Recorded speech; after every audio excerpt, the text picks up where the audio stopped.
Good morning, Odysseyers. Mike Martins here with the Mike Martins channel. It is a gorgeous day. We've been having a gorgeous week and a half, 2 weeks of sub-zero temperatures. It is plus 10 centigrade outside. And welcome. It's morning coffee with Mike. I got my Tim Hortons here. And here it is here. And where I live here in the city of Merritt, it's usually wintertime. We get a cold snap for a week or two. A week, two at the max, where it gets really cold. And then we start getting into this warmer, we're getting into the warmer season a lot earlier this year. I've been looking at the 15-day forecast, and it looks like it's going to be sub-zero temperatures, which is really good for us going into spring. All right, so what is going on, folks? How is everybody doing out there? I hope everybody is doing well. I wanted to throw something out there today of importance to discuss. And I think it's kind of important that we talk about the whole prepping. Now, we've been talking about prepping on the channel for many years now. We had the Alaska Prepper on the channel on Mike in the Night a couple of times. We had a couple of other guests on Mike in the Night giving us updates and things and ideas of how to prep and where to prep and what to look forward to when there are food shortages. Well, what's happening now? There are food shortages. They are coming.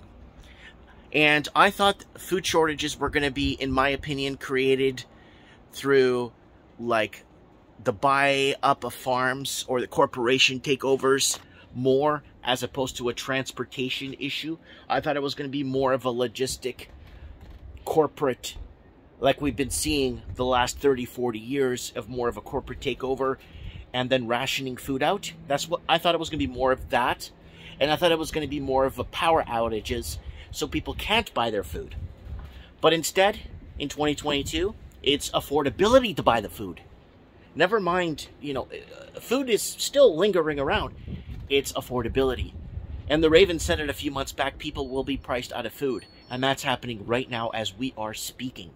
Governments are spending more than what they're taking in, and they've put themselves in this mess, and that's why 2019 was the year of the protest. And the whole world was protesting in 2019 because people had enough. And then this bizarro sickness comes around in 2020 to shut it all down. 2021 is the year of the shot, or whatever you want to call it, and 2022 now is the year of the protest again. And that's something we talked about. We've been talking very in-depthly on Mike in the Night. I'm going to leave a link to Mike in the Night below, guys. It was a really good show. We had some incredibly good call-ins. Incredibly good call-ins into the show that really contributed to some really good conversation. Now, go back and see some old Alaska Prepper videos that we did last year. There's one from 9 months ago, where, you know, prepping, preparedness, you know, I didn't know that a food shortage was going to be through logistics and transportation. I didn't know 2-3 years ago. I was watching an old Mike in the Night from 3 years ago. I didn't know that it was going to be like, take a jab or you can't drive. Take a jab or you can't cross a border. Take a jab. I didn't know. I honestly could have never imagined it would have been people being leveraged like this with their jobs, or people, truckers and stuff, and being leveraged for this. And the reason why I said this, the reason why I'm saying this, is because I always thought it would have been a different scenario. More of an EMP, power outages, rationing power. I thought it was going to be more a corporate food takeover, which has been happening, again, for the last 50 years, right? But I just honestly didn't fathom it was going to be that it was going to be this, that it was going to be what we're at now, right, with logistics issues. I never thought, because logistics and transportation is primarily public sector, right? It's the public that runs it. It's mom and pop's businesses doing deliveries, and it's up to big corporations doing it, and it's private sector. And the private sector need to pay their taxes, wages to their employees, because they just can't print money like the public sector does to pay their employees. You see what I'm saying? So I never thought it would have been at this level, at this angle they took it at. And I'm always willing to admit when I'm wrong about something. Ooh, the sun's coming out.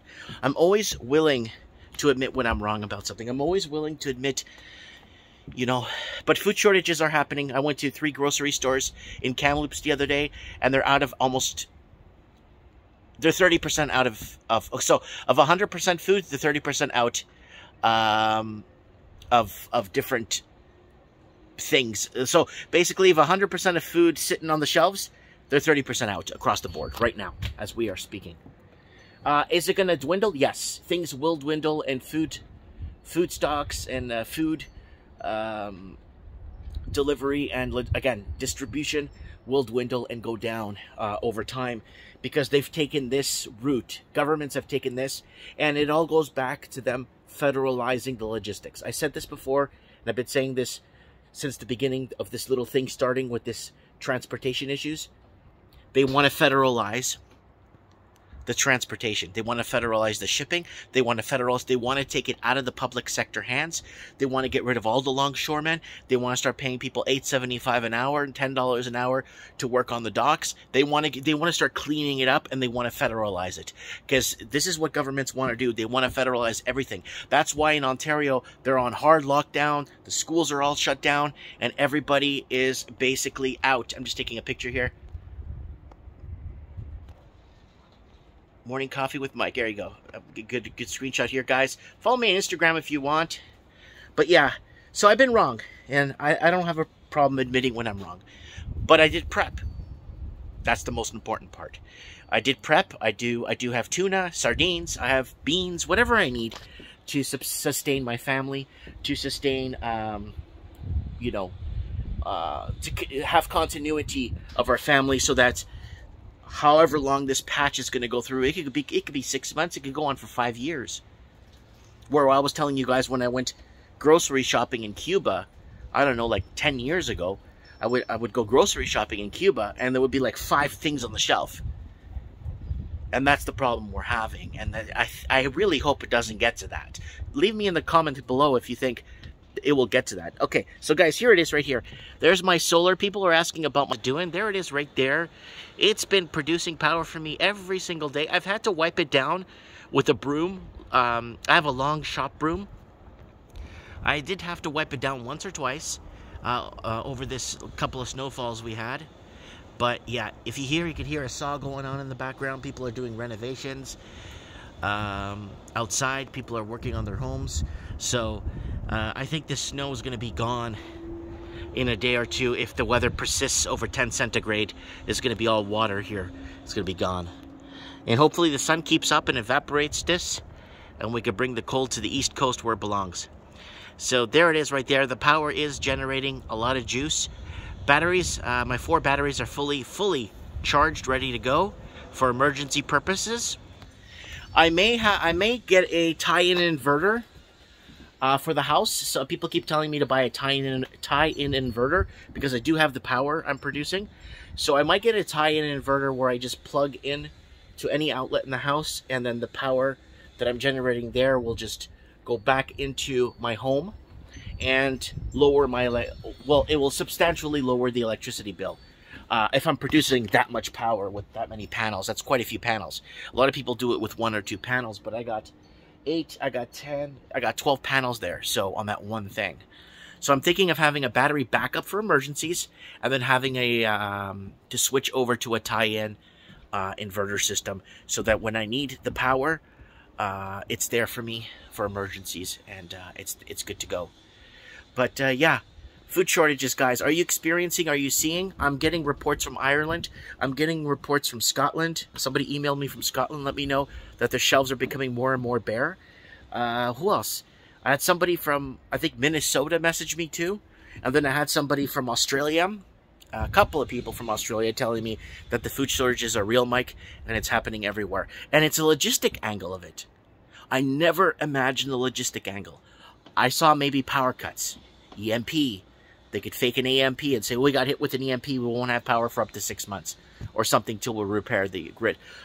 You know, there's other ways, because then you can't use your debit to go buy something if the power's out, right? You see what I'm saying, right? A lot of people don't have cash on hand anymore. So I kind of wanted to throw this out there. It's been a few weeks since I did a morning coffee with Mike. It's a beautiful Monday morning here. I'm enjoying listening to the saws. I got chickens back here from my neighbor. Lots of chickens back there. So, you know, there's always a reserve of eggs. Big chicken coop. And I exchange electricity, charging appliances, and charging phones and tablets for eggs. So we have agreements, you know, already have agreements here in this town. But preparations, how is it in your area? Is it getting bad? Food shortages, how's it looking? Anyways, guys, go back and look at some older morning coffees with Mike.